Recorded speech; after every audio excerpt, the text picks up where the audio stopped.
Hey there, and welcome back. All right, are you ready to jump into another piece of the Arabic puzzle?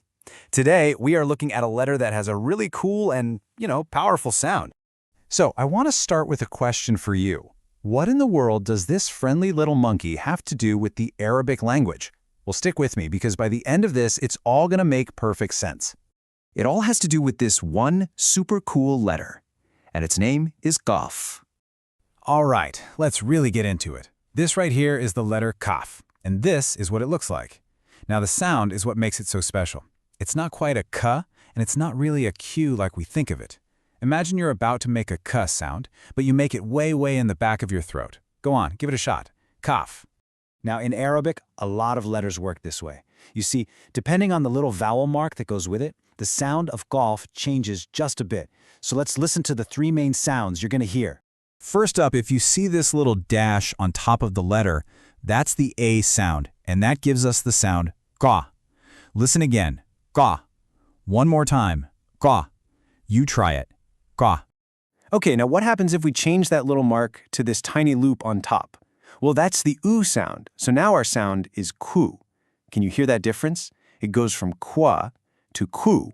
And for our last one, if that dash is underneath the letter, that's our I sound, so we get Ki. So let's run through them one more time. Ka, Ku, Ki. You got it. Okay, so knowing the sounds is one thing, right? But the real fun is seeing how this letter actually works in real words. Let's check it out. So first up, take a look at this gorgeous moon. In Arabic, moon is qamar. Hear that sound at the beginning? Qaaf, qamar. And you can see it right there. That's our letter Qaaf kicking off the word. And here's another one with that exact same qa sound. This is a qalam, or a pencil. Notice it starts with that same qa sound, qalam. See? Same letter, same sound right at the start. All right, time to switch things up. This is a lock, and in Arabic we call it a qufl. Listen really close to the beginning. Qufl. Yep, that's our oo sound in action. And of course, we gotta have an example for our last sound. Meet this adorable cat. The Arabic word for cat is qitta. You hear it, right? That sharp qi sound at the beginning? Qi, qitta. So let's do a super quick review of what we've just seen. We had qamar for moon, qalam for pencil, qufl for lock, and qitta for cat. And just like that, you've learned 4 brand new words. Awesome job!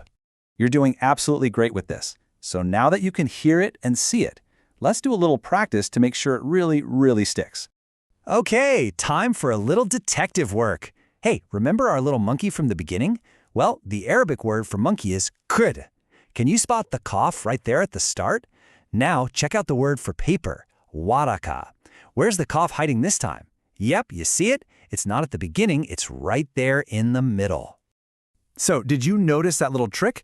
In Kird, our monkey word, the Qaaf was right at the start, but in waraka, for paper, it's smooshed right in the middle.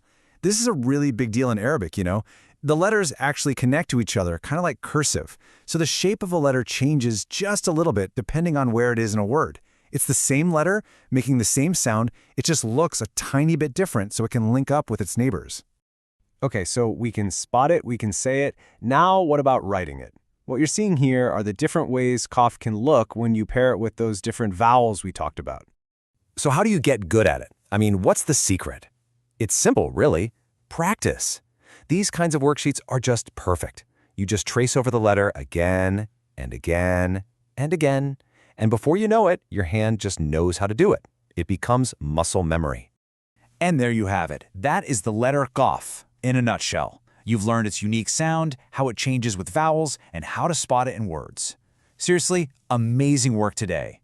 The only question left is, are you ready for the next one?